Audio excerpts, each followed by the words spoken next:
following podcast may have a couple of curse words here and there. Listener discretion is advised.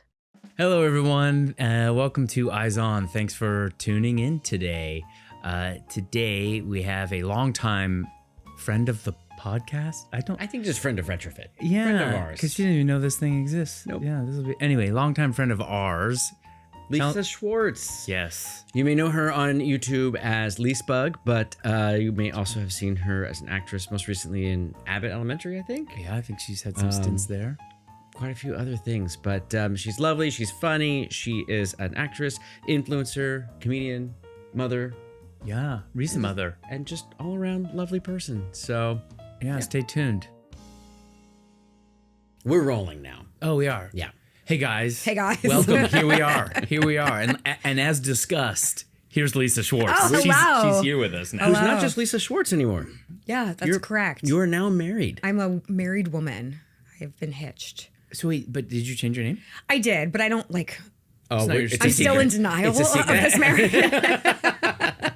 No, Anderson. Okay. Yeah, so I'm Lisa Schwartz Anderson. Gotcha. Yeah, yeah. Gotcha. When did you get married?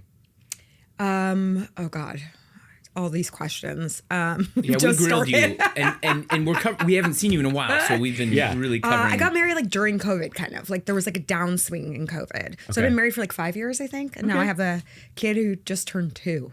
Got a 2-year-old. I have a 2-year-old. I'm Keeps so you on your happy to be toes. here right now. I was so happy that there was traffic to get here. You're like, I'm just going to hang out all day. In like silence. Yeah. Yeah. If I listen to Garbage Trucks by Blippi one more time. Oh.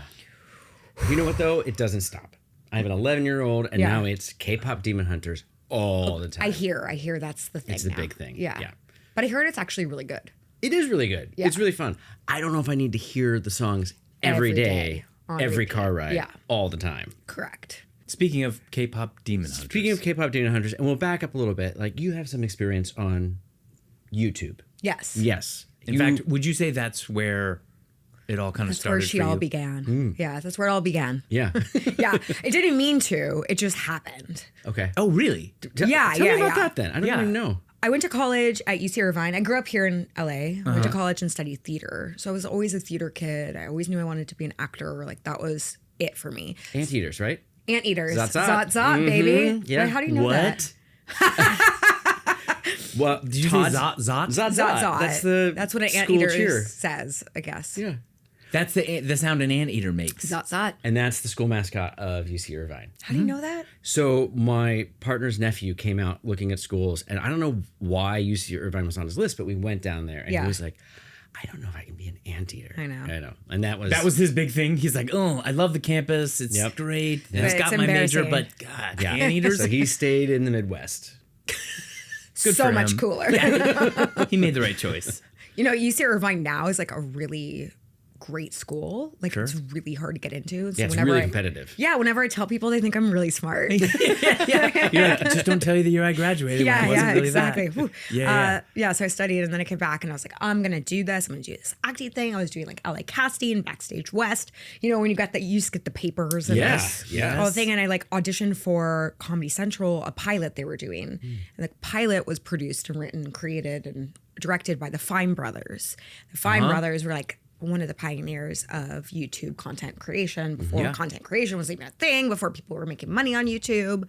And I got the job and then I became friends with them and I was still auditioning for all this other stuff. I had a million jobs, which is where our show came from that we did together. And then YouTube, then they're like, well, you should start your own channel. I was like, I don't even have like a working computer. I don't understand what YouTube is. Like, so the two brothers sat me down, they built my channel for me and they taught me how to edit and shoot and like, the rest is history, folks. Really? So Yeah. because you were doing very much a traditional actor's kind of journey. Yeah, exactly. I auditioned and I got the job, and then the world of YouTube was like opened up Yeah. to me. Yeah. And that was kind of just right time, right place. It was And totally I mean, right. obviously you have to be talented and people have to gravitate to your channel, but like you Right met time, these right guys and they place. like got you set up, but you Yeah. were not. Because I always No. assume most of those, you know, especially in the early days, were very kind of techie people and they gravitate to her. So you were the actor that learned that rather than putting on a channel and then go, oh, I'm actually good at. Exactly. What was Yeah. your niche? Was it It was skits. comedy. It was yeah. comedy, So yeah. like at the beginning, everything was comedy. It was all sketches. It was then it turned into parody videos, like the bigger the better. And then it rolled into this whole like, well, we want to see like what your real life is, what vlog. That's where like vlogging came around. Yeah. And so then it turned into that, and now it's just like lifestyle. It just kind of evolved as the audience evolved, as YouTube evolved, and the world. Yeah. Well, Deteriorated. and it is interesting because in a way, when you're on YouTube, it doesn't have the veneer of there's not the script, it's not the show. So it does kind of seem to always, gravitate towards, well, who you like personally. Yeah. So you have to like let your personal life into that. That's kind of, would you agree to that or no? I mean, you can. That's just what I did because it just kind of, that's who I was with. That's what I was doing. Like, it was just like, yeah, it was just what it was. I think some people figured out early on how to like put on a show. Like Phil DeFranco does the news. He has like this whole show and he's been doing that forever. And for that, he doesn't really need to like share his family and, Yeah. And so like had I got, you don't want to like take anything back, but like now as an older, wiser woman, I try to share less because it got to a point where I was sharing too much and there was like, life became, it was like, it was like my life was a reality TV show and, there was no healthy boundaries. And now that I have a child, I'm like, okay, I need to set some healthy boundaries here. Yeah. Right. And like for sure. my husband doesn't necessarily like want to be, he's willing to do it, but like he also realizes that healthy boundaries are probably a good idea. Yeah. It's funny. One of our employees, John, when we brought you up on for a guest on our podcast, was like, "Wait, who? Lisa? You know her?" Oh, so he was like a big fan. Yeah. I mean, John. how old is he now? He's like 25. Yeah. So I mean, this would have been when he was a teenager. Yeah. Like was big. So I thought I got a big kick out That's of that. really Well, sweet. you met, of course, over the Yeah. phone. And then he was like, who else was in This Isn't Working? This Isn't Working was a show that we had all produced together for ABC many years ago. But I was like, oh, it was Timothy Delgado. And Oh my God, I forgot Timmy And was he in was it. like, oh, wait, all of them? And he totally knew them all. And I had grown up watching them. Yeah. So Which for me, at the time, and I'm old, but like I didn't know. I mean, none of these people, I Of just took them course. as actors. it and I was wasn't like, for us, I didn't. I It didn't was know for who that next these- generation. Yeah. Yeah. But So was there a moment where you first went viral or blew up, or was it kind of a gradual increase? It was a gradual increase. I remember the first time that I was like, whoa, this is like a thing. They had this contest called the YouTube Next Up. And it was like a contest for 25 people to win. You won, I think it was like $25,000. It was a big amount of money for me, especially at that time. Was that right? Yeah, it was like a big check. And it was like, these are going to be like the next viral stars. They didn't say it in those terms because that wasn't a thing. I don't even think viral was a thing really Yeah, back then. probably But it was not, like, these are the next YouTubers. And I won and they like flew us out to New York. And I remember going to the bank and like cashing this check. And like they flew us to New York and it was like a boot camp for a week where we got to all make videos with each other. And we were at the YouTube creator space. And I just remember that being like, whoa, this is really, my dad's really proud of me. Well, that was their idea because this was before YouTube studios here in LA and Playa, That's right. right? It was Yeah. before all that. That was before all Was that. it before Google bought YouTube even? Or was it kind It of may around the have same been. time? That I don't know. I don't remember when this was, but But their whole idea, and this would have been, before multi-channel networks, really, right? Oh, yeah. The whole idea was to get you guys to kind of cross-pollinate and like come up like this is like our batch of talent. this is our batch of talent to look out for. And like, we had all these cool resources. Gosh, I can't remember everything, but like we met all these other people. I feel like half of them are definitely not doing this anymore. Sure. Which is also interesting. But yeah, that was like the first time that I was like, whoa, this is really, Yeah. really special. And then along the way, there's been all these cool opportunities. I worked with Ford Fiesta. I got a free car for a year. Nice. Yeah, But like I had all- to drive this like dinky little Tic Tac car that had a blue swoop on the side. It was so embarrassing, but I was like, it's free, baby. Like, Well, but the condition was then shoot yourself driving it, yeah, right? And exactly. that- We got to do all this cool stuff. They sent me to like the set of Vampire Diaries, and it was just like, it was like the heyday. And then the heyday was really when these MCNs popped up, and we got connected with Disney, and we got to do all these cool things, like pitch shows for like Freeform wanted to get in on it. ABC Digital wanted to get in. Everyone wanted to get in on the YouTube space and these like short form content. And so that's when these 10 by 10s, which were 10-minute, 10 episode shows came up. And I was in the right place, the right time, super creative with creative people around me. And we got to pitch shows to these big networks. I remember going into ABC with my buddy Sean, who wasn't even in the business. We just liked comedy. And Oh, really? yeah, he wasn't. He like took improv classes and he was doing comedy, but he always had a like 9-to-5 job. Really? Fake it till you make it, baby. Yeah. So we were just like walked in these like two numbnuts. I'm sure we went out for a glass of wine before we did it. And then like we walked in and we like pitched this idea to like a network executive, like two numbnuts. And she was like, we'll take it. You know? Bought in the room. Bought in the room. And we were like, huh? Like, okay, cool. And then we got connected with you guys. They suggested you guys. And then like the rest is history in terms of that. And like, I got to do that one and the one for Freeform. And it was just like, it was like all my dreams came true really fast. Yeah. But you had done, like what was Party Girl? Wasn't that? Party Girl was the same idea. It was a 10 by 10, but it was with Freeform. Oh, that was the Freeform version. Okay, It was through gotcha. Maker first. And that one got That made was first, Maker. I think. I think you're before right, us. but they were pretty like back to back. And then It was like, already in the can when we shot ours. Yeah. yeah, that's right. Right. Because then we had Beverly D'Angelo come back on. Oh, Oh, Beverly. Bev. Yes. Bev is back, baby. I think Bev is popping up on TV right now. Yep. That's right. Well, Yeah. they just did something with vacation, some kind of reunion about the vacations of all those, all those people. But She had some great stories. I bet. Yeah. I bet Chris got some of those stories. I got some of those stories. Yeah. I tend to stay away from actors. Well, I went into her trailer, fun story, to get her Yes. contract signed. I was like, can I come in? She's like, yeah, come on in. And she comes out, she's completely shirtless. And she's like, what do you need? And I was just like, I can come back. She's like, it's fine. And that's the signature. I'm just like, it's the mom from Christmas Vacation. And I'm seeing her in her underwear. This is so weird. But classic. Yeah. Oh, She's Bev. classic. Oh, Bev. I remember Yeah. the first time I met her, like in person. I think she loved my discomfort, by the way. Oh, I'm sure she That was did. all intentional. Oh, I think so, yes. yeah. It was so fabulous, so old school. The first time I met her, she like busted into the room and she goes, I know, I got fat. It's just like so, Yeah, she's so and fabulous. own- Smoking cigarettes at like 5 a.m. on set. Great. Own the stuff. Own the stuff. Yeah. Okay, so again, so much has kind of changed. I mean, do you think your and I want to back up a little bit. So then, were you doing that and then got an agent, or were you repped prior to that? Is that what kind of helped I facilitate got all this? repped through all of it. Yeah. Like during the heyday of YouTube, I like met my agent at the time, Aaron. And then I remember Party Girl, I thought that was gonna be my ticket.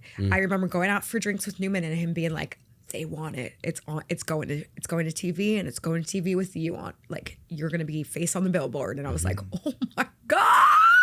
And then I remember like not that long after we developed it for TV. And then I remember being in his office for a meeting and then he got the call while I was there. That was like, yeah, marketing just like doesn't, I get it. Like they don't get how to market it. So it's a no-go. And I remember being like, okay, yeah, cool. The highs And are like high and the lows are low. The highs are high and the lows are low. Yeah. Yeah. It was a really humbling experience. But Yeah. I feel like it just makes you like, if you can learn from it, it just like kind of makes you tougher. And Yep. like you don't celebrate until, Yeah, even after you've shot it. no, even I mean, until it's out there and people are actually like consuming it. yeah. We did never a whole series for Warner Brothers for their Blue Ribbon Digital, and it was a 10 by 10 as well, Yeah. but it was a big budget one. We're gonna go bigger, and it was gonna be on Verizon Go 90. And then Go 90. as we finished, Go 90 was like, we're not doing this anymore. Actually, Verizon was like, we're done with Go 90. You got paid though. We got paid, but it's on the shelf. still, It was that's never released. sad. Never. Yeah, That's So- sad. And you can't release it, right? Because it's under we can't contract. release it. We don't have a trailer. No marketing was made for it. It's like we can't even show what we did.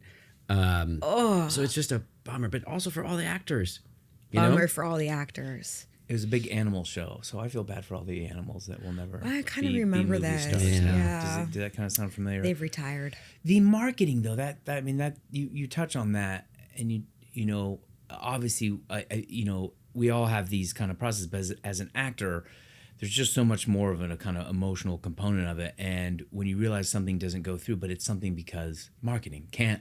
They don't know how to market it, which has nothing to do with how funny it is, the talent that's involved. You know, it's so separate. And I feel like a lot of actors, especially when you're new, you don't realize just how much is not. It's like, don't take it personally, because it actually has nothing to do with the talent and the skill. It's like, we can't decide on what this color's going to be, and that's going to, and just world events that also come in and collide with what has to happen. And so, I think the studio, the show The Studio, really captured that with the Yeah. Catherine Hahn character, where she's the head of marketing. Yeah, in the studio. yeah, yeah. She's just like, I can't sell this. I can't sell this with that person as the face of it. I Well, can't and sell it with you this. know, and you would think, why is marketing involved in every creative decision? You're like, but that's true. Like they're all there, and they have to be thinking about that almost first and foremost. Because if that person can't make this happen, then there's no point in taking all this time to do all that. You coming from the digital world, you were accustomed to like marketing yourself. Like you had to be your own marketer, right? Yeah. You didn't have a team doing that on the side and kind of building that. You had to build your own brand. So what was that like, kind of handing it over to some degree when you were doing some of these scripted projects and going, oh, I don't Have handle the control. that. And then how does that, was there a collision? Because you're like, yeah, but you don't understand. I have this other Element. this other element that has to, how much can this become a part of it now that it's someone else's, or if it's someone else's IP? How would that? That's an interesting question. I think probably the first time during Party Girl, there was some like learning curves, and I feel like I made some mistakes along the way and like had to make some apologies along the way too, because I was such a control freak. Because you have to be, and everyone around me that was also doing this were also control freaks. So I was watching everyone else do it and build out beyond YouTube, and I was kind of following suit. Not that was okay, but like I do remember like getting upset a few times when things weren't like going the way that me and my co-creator of Party Girl wanted it to go. That being said,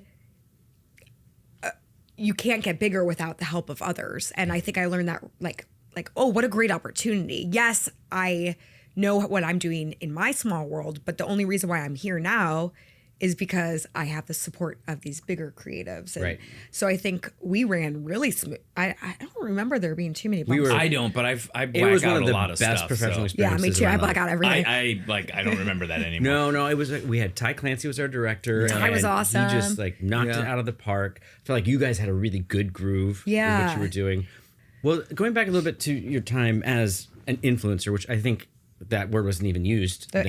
It was YouTuber or and I'll tell you why I'm asking. So my daughter has been making YouTube videos. She's 11. Now, our rules are no face, no body, no voice. So she does screen captures of different video games she's playing on her iPad. And some of them she adds music to, and some of them she makes her characters dance and adds music. And so she did one with K-pop Demon Hunter themed, and it went viral. And so it's her first time. Before it was just kind of like she had like 20 followers and they were all her friends and my mom, you know, and it was just very small. And it's on my account so I can see everything that's going on. But suddenly she had 25,000 views on this video. Suddenly she had 50,000. Now she has 5.4 million. Whoa. I know. Like legit Jealous. viral. So if you need her to promote something, let me know. How did it happen? I mean, that's really amazing. Totally organically.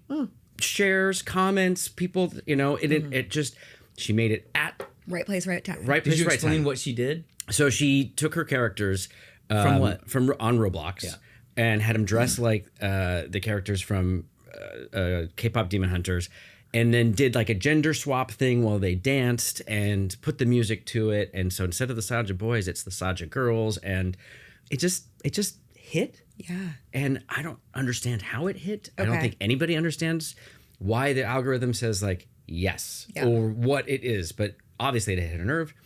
So then she's getting thousands of comments. And before, you know, from her 40 subscribers, she would respond to every comment. And so now she wants to respond to every comment. And then come the negative comments, which has sparked this whole conversation in our house.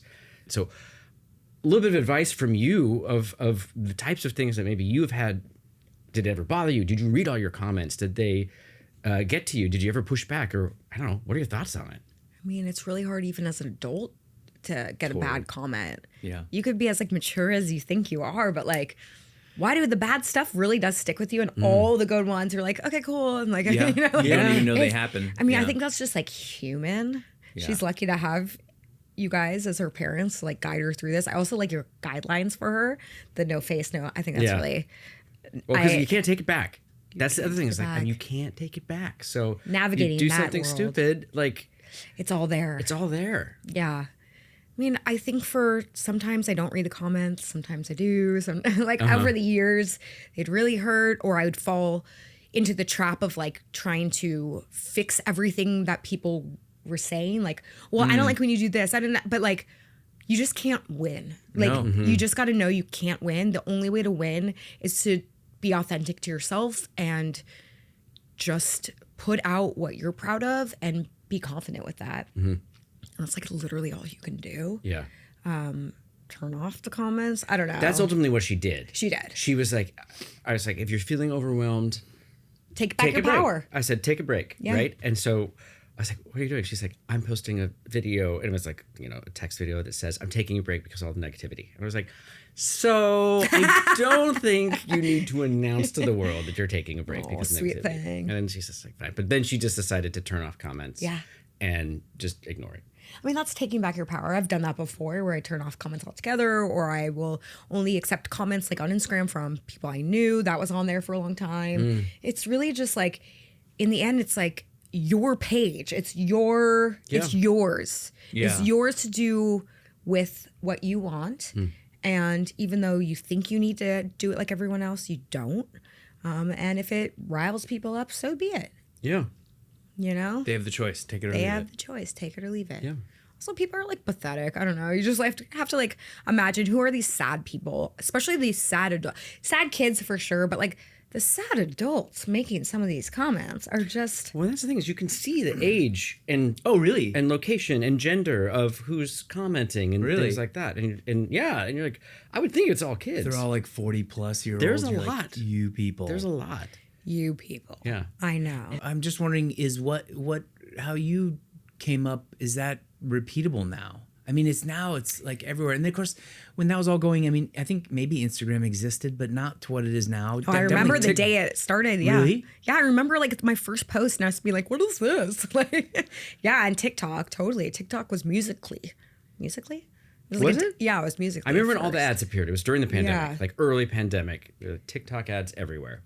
Yeah, I never like got into it. Although now apparently like the mom content on there is like popping, and so Oh, is it? I've had people be like, "You got to get on there," but like, I don't know. I've started like sticking to my guns, but Yeah. maybe that's stupid of me. I don't know. Well, I don't know because it seems to go back and forth a little bit. Yeah, It's a lot of work, though, isn't it? it's a lot of work. I'm working during nap times right now Yeah. Yeah. because we don't have childcare at this time because childcare here in America is terrible.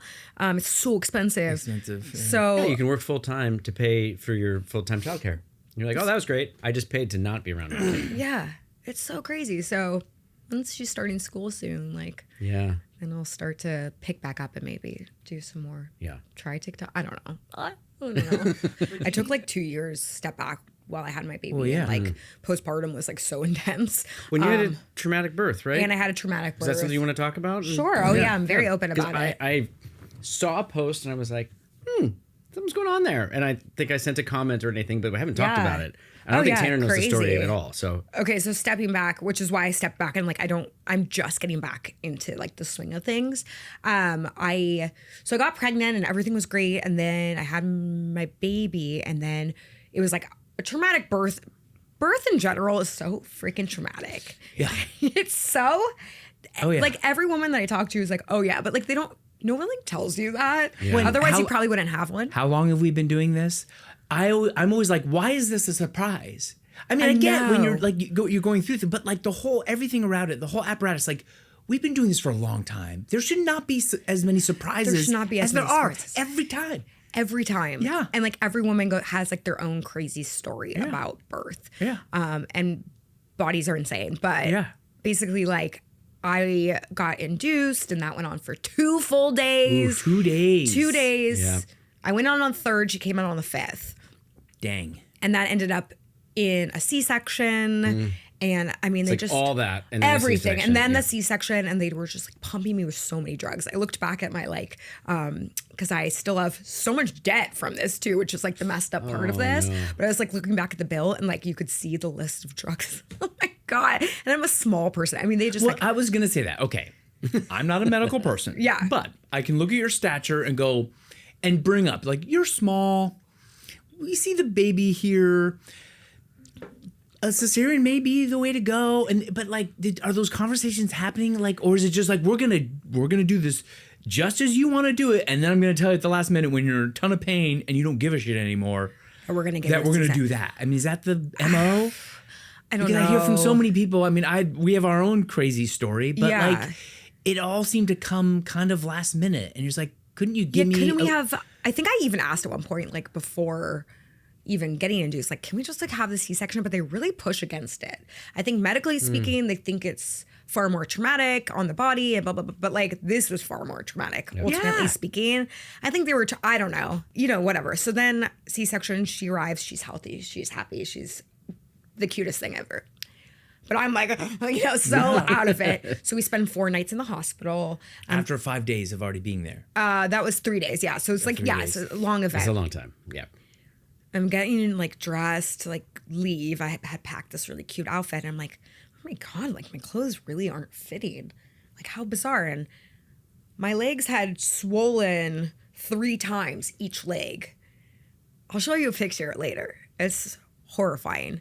I looked like I was in a fat suit. Like I looked like I was like, what was Cameron Diaz in what was that movie? Shallow Hal? I looked like I was in Shallow Hal. Okay. But my doctor was like, bye. Like, Yeah. see you Didn't later. think anything was wrong. Yeah, You look great. fine. Like, enjoy motherhood. And I was like, okay, like, I guess this is Yeah, just like this is normal. C-section. Like, so we go home, and, it's already hard having a newborn, and it's all crazy. And I'm like, I don't know. Like, I'm not feeling right. Like, I'm feeling like my heart is like racing. I can't sleep. I'm feeling very anxious. Like, everyone's like, new mother. Yeah. Like, you're new Yep. mother. Yeah. Anxiety. Get used to it. Yeah, exactly. Lisa, like you haven't slept, like all that. Meanwhile, my ankles are like getting larger and larger and larger to the point where they were blistering on each other. I think I still have them. They're blistering. Okay, but everyone's like anxiety. Like I don't know. Like Welcome to motherhood. yeah, and I'm like, this just feels like so messed up. But like, here I am, and like, postpartum hits you, and you're just like, and C-section, like the whole thing. Oh, But I'm And like, a newborn who's and a not new- sleeping. It's a lot. it's So chaos. when's your follow up? To like go look at my legs, look at my Yeah, and ankles, I'm like look at I'm me. like this big, and I wasn't even that big during pregnancy. Like wild. But we're like new parents. We have no idea. Then at one point I was like, oh, there's like an actual elephant on my chest. So I call the doctor, and she's like, I'm sure it's just anxiety, but you said you can't breathe and blah, blah, blah. So I have to like medically tell you need to go to urgent care. So even up to that point, everyone was like, we all know what this is, Lisa. It's just anxiety. Like bless my family and everyone. They just like, they didn't, nobody knew. Yeah. My friend takes But me the to the hospital. doctors But the should have doctors, I feel like I known. have medical malpractice, guys, but I'm still like, I think But whatever. this is the thing that women's complaints are ignored more than men's. It's a It's whole literally thing. a tap on the head. Yeah. Driving to the urgent care, I'm like saying to my friend, I'm so sorry. This is so embarrassing. Like, let's just Turns out I had heart failure. My body had swollen so much from all the fluid that had filled, probably from all the drugs. They still don't know why this happens. It's called postpartum cardiomyopathy. That my heart couldn't push out all the fluid, which is why my body had swollen to this like crazy degree. So I ended up in the hospital for 5 nights. My husband was alone with the newborn. Oh my Well, talk about trauma. Like both of us were just like, Yeah. It was like it was such a weird time. And so they put me on all these meds that basically help like flush your fluid out. Lost the baby weight real fast after that, that was like the only silver lining. Gotta find them. Yeah. And then like I was on all this medication afterwards, and my heart made a full recovery, which like what a great. blessing. But like a lot of women die from this, and from other like pregnancy related things that could have been prevented. So now I'm part of an organization, Let's Talk PPCM, which is helping educate really like everyone about this, but also like doctors and things like that we can look for in, Yeah. you know, so I've gotten into following advocacy. your gut, And too. following your gut. That You was a knew big thing. something was wrong. I knew. I know what anxiety is, and I knew this was like something beyond that. Yeah. But like when people tell you like you listen to your doctors, and like this is not to villainize like doctors, but it's definitely to advocate for yourself, and you have to speak up. And like I do feel like I became like such a stronger person from it. Like I learned in the hospital how to speak up for myself and how to like ask questions, things that I would have never done beforehand. Yeah. And I think I'm a better mom because of it, because now I could like advocate for her better and this and that. But going all the way back to where we got from, it took me 2 full years, which they do say postpartum like takes 2 years to like feel human again. And it truly, like the minute the clock struck 2 years, I was like, oh shit, I'm okay. human again. I'm me again. I'm creating again. I'm creating with a new sense of person. Like I feel like I'm a kind of a new person. But yeah, it's just such a crazy journey. Well, then that it's got me 2 here. major life events back to back. 2 major life events. Becoming a mom and nearly dying. Yeah. That's a lot for anybody. Yeah. So I'm only gonna have one child, but she's perfect. She's great. It's fun. It's fun watching them grow into little people. I'm having so much fun. She's so funny. Yeah. She's so funny. But I will not let her on camera. I was just gonna ask. I'm not doing it. Yeah. Well, you say that now, but at some point, Well, okay. could you be like a I'm tag not team doing comedy it for my stuff. Like, let's see when she gets older Yeah. and she can Yep. decide. But like, I'm not doing a family vlogging thing. So I'm that's like, but you're now kind of just entering back in, and this is kind of. I mean, how does that work with a baby? How do you go out and find time to do the auditions and kind of get back into that groove, or do you have to reinvent the wheel a little bit? reinventing the wheel. Yeah. Nap time. Thank God she still takes a nap. Yeah. That's been helpful. Yeah. After, I mean, You'll be giving her the Michael Jackson drug and go, it's time for you to nap. Mommy's got to go on an audition. yeah, I mean, like we live near a park, so that's cool. My Yeah. husband will take her to the park. Like Yeah. we just have been kind of like juggling it and like making it work for the moment. Yeah. So yeah, the auditions. Thank God, actually, auditions like are mostly at home, so I can. Well, just, and that's the other thing. So that happened over the pandemic, right? Yeah, So I love it. When's the last? Okay, because Yeah. people have different. I haven't been in a while, but like, okay, coming from the YouTube background, I studied theater, you know, and I was like, oh, I'm taking classes and I'm like really good at auditioning. And then YouTube like picked up. And so then I got really used to doing everything myself. Going back to that control thing, that auditions started getting really hard for me. I was so nervous because I was so used to doing everything myself that going into rooms all of a sudden it was like a blessing and a curse, because I knew how to do it myself, but then I lost a lot of my skills that I had studied. But now that everything's at home and I can self-submit, I feel like You got this. I got this. Like I booked. And you've been booking. Yeah. Yeah, I was on Abbott, which was like such a crazy thing. I got that last year, and I booked that like from my house, like while she was napping. I like quickly threw a headband on, and like a friend was on Zoom just like reading. So like that, the opportunities are there, and it's cool. Yeah. Like you could still be a working full-time mom. I'm and do tired. that. Yeah. Yeah. Oh, yeah. Well, but now, like that casting agent, is that someone you had known, or this was like you were? I had known her. Okay. Yeah. So that is, yeah. So that's kind of my point is, for people, new actors or stuff coming in who are now submitting via tape. Great. You don't have to necessarily live here anymore. Like, Yeah. But do you think that that relationship, meeting the casting directors and having them at least know you, still helps? Or Probably. yeah. Honestly, probably. It's so hard. The auditions are so few and far between now too. Yeah. They're so few and far Well, between. that's another thing I want to talk about is like we are going through an industry contraction, and I'm wondering if it's felt everywhere. I mean, I know trying to sell stuff is nearly impossible. Yeah, I took out a show last year. It was packaged so perfectly. I was so proud of it. It was tight. It was so Yeah. tight. My co-writer was great. Our showrunner was an expert. Like he knew everyone in town. He's been around. He's did a million bajillion shows. The package was like perfection. We went to all the networks. Not one person bought it. it was so disappointing and so disheartening because like it was so tied up. But then we would hear that like Meryl Streep was out and she didn't sell. And it's like, if Meryl Streep I know. can't sell her show, what are two schmucks and like, you know, doing? Yeah. And it was so, not it was disheartening, but like I knew I don't take things very like hard anymore. But I was just like, I need to take a break from that. Selling shows. Yeah.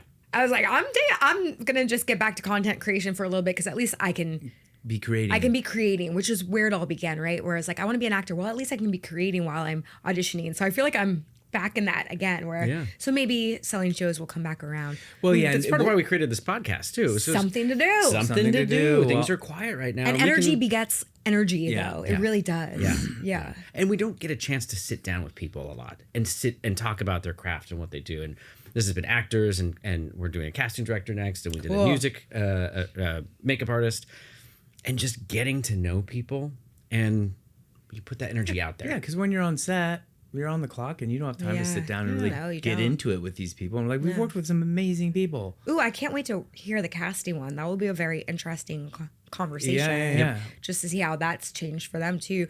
Because, oh my God, like casting, the opportunities are few and far between. But then like when they come, you're like, okay, so voiceover auditions, for example. Because it's all on tape now. That's right, because you do a lot of animation too. I mean, they come through my husband and I both do them. We have different agents. We get so many of the same auditions sent to us. Imagine how many freaking people are getting that. Now imagine how many are being submitted, because why not? Yeah, why not? Yeah. Why not? Yes. Are they even listening? Thousands of voices. I feel like we're often just like, we do it in our closet and I feel like we're just like screaming into the void. Like sometimes we're like, what are we even doing this for? But then, you know, one will hit. Yeah. It's hard not to, because we of course we're comparing it to what was kind of this bubble when the streamers were just, everyone was competing, the streaming war was happening. It was like the originals and everything. And it couldn't last, you know. We knew it wouldn't. Yeah, and now we're on the downward side of it. So I think at this point, everyone's going to be like, how low can we go? Yeah. How little can we produce? Yeah. And then when we hit that threshold, we got to rethrottle it a little bit. Yeah. But I think It won't be what it was, but it'll be a little more than it is There will right be now. a bounce back. Are you guys into verticals? Because verticals are the thing. Keeps coming up, these microdramas. The microdrama. Yeah. Vertical. Should we do one? Let's chat. We always say this. We always come, we joke around with writers and go like, should we just like freaking do one of these? And we've had an Israeli company reach out to us. Yeah. Who've launched. I mean, they all do the same thing. And then there's another one in the UK in Moscow. They launched the app. They license a lot of the Chinese content. And with Moscow, it was like soap operas, that TV stuff. Chop them all up. So then they got their library, right? Yeah. Then it's like, okay, our next step is originals. And so we've been contacted by a lot of these. But they pay so little. Well, so they pay it's like $150,000 max. Okay. For a season, which is 72 episodes, 1.5 minutes per episode. So you're talking what? My math isn't great. 72 times 1.5. Looking at Simran, looking at anyone. I like literally count on my fingers. Like 120 minutes of content for $150,000. You're shooting 25 pages per day. You are just like cranking through it.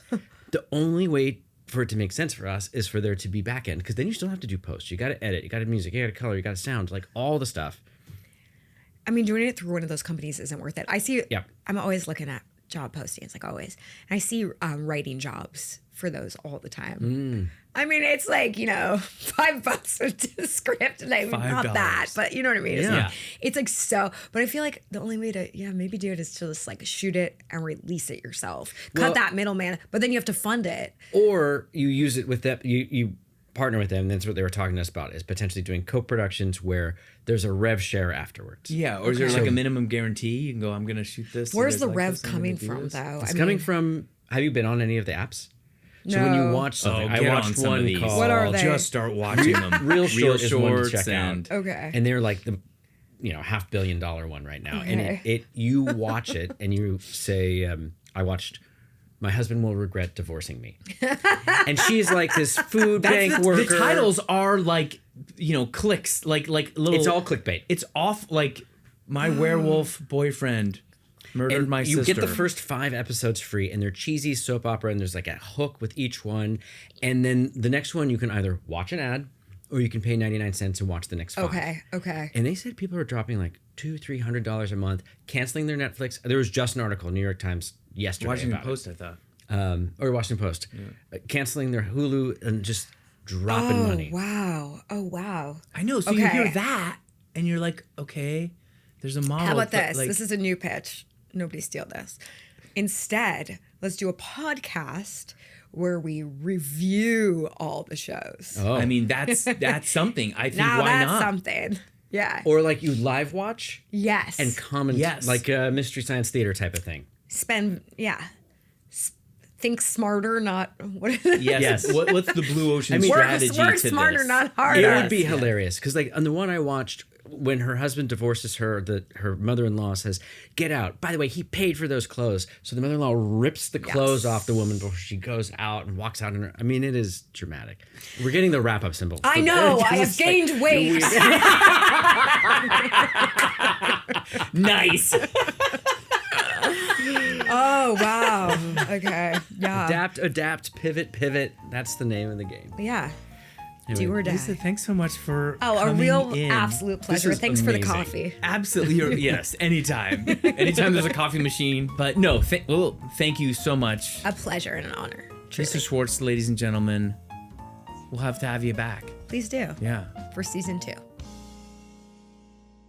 Hey listeners, if you've got a burning question for Chris, Tanner, or one of our amazing guests, we want to hear from you.